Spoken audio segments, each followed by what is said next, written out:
Hello everyone, this is the LEGO Pokemon Munchlax. It came out just a few days ago in the August 2026 wave.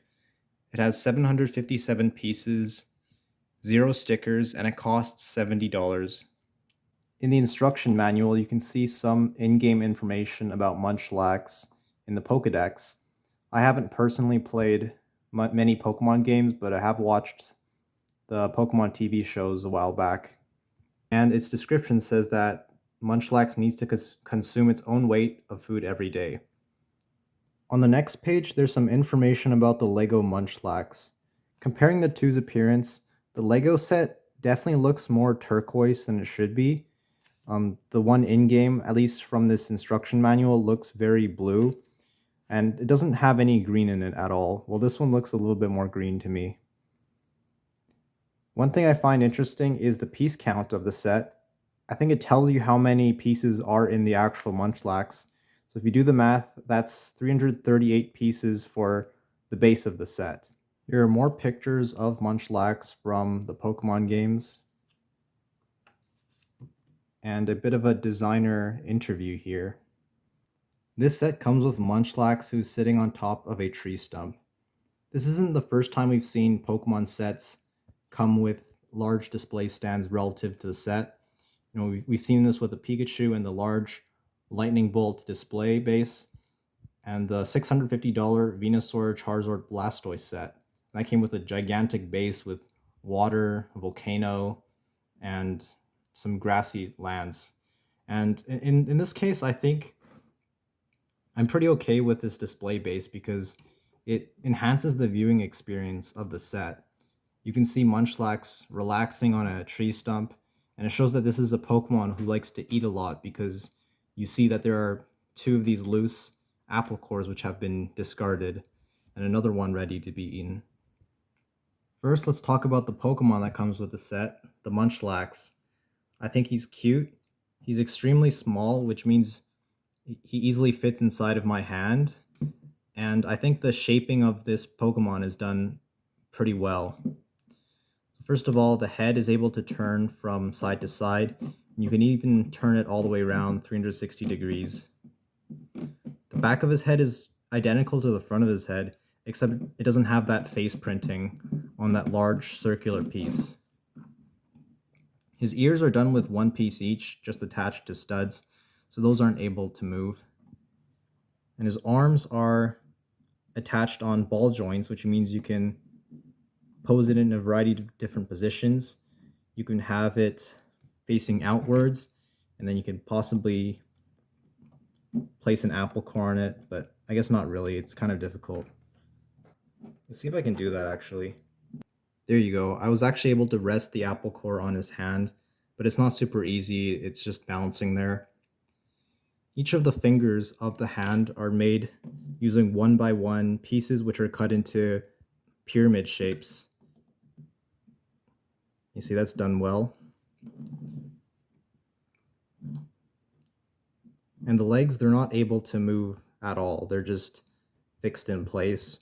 So unfortunately, you can't have him standing up. You can only have him in this sitting position. And that's probably because at this scale, it would be difficult for this guy to stand up and have him balance with so much weight in the middle. This is what the back of the Pokemon looks like.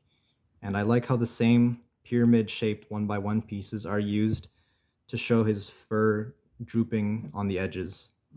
And that same technique is used at the front as well.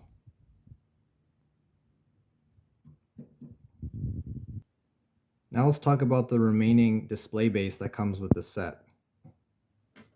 First, there are these two apple cores.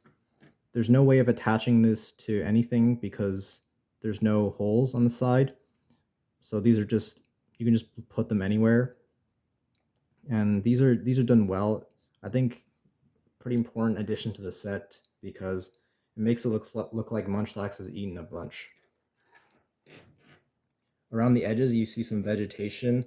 There are these really nice looking blue flowers with the yellow flowers inside.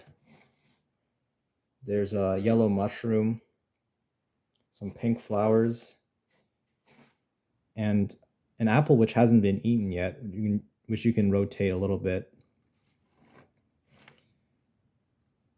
and some more pink flowers.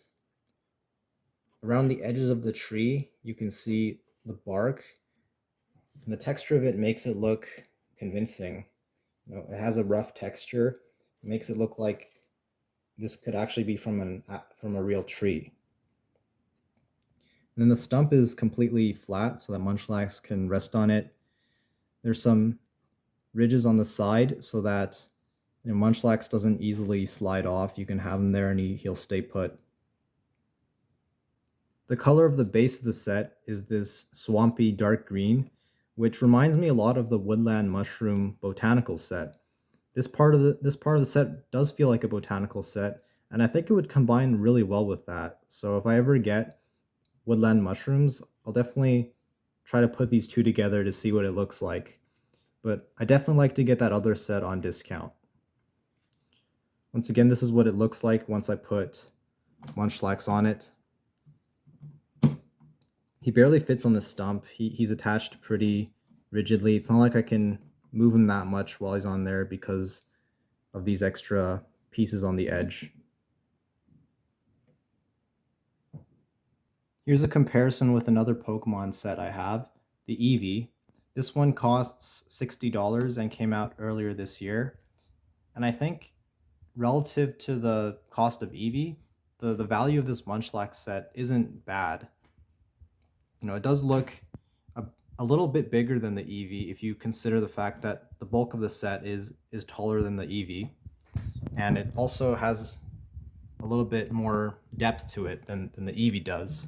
So I feel like $70 for the Munchlax isn't too unreasonable if you accept the fact that Lego is always going to be expensive. I really like this set. I think Munchlax is cute. The scene around him looks nice, and it's small so that you can display this on a shelf without it taking up too much space. If there was one suggestion that I have, it would be making Munchlax be able to stand up because right now he can only sit down. So I think that would offer a lot more options to play with this set.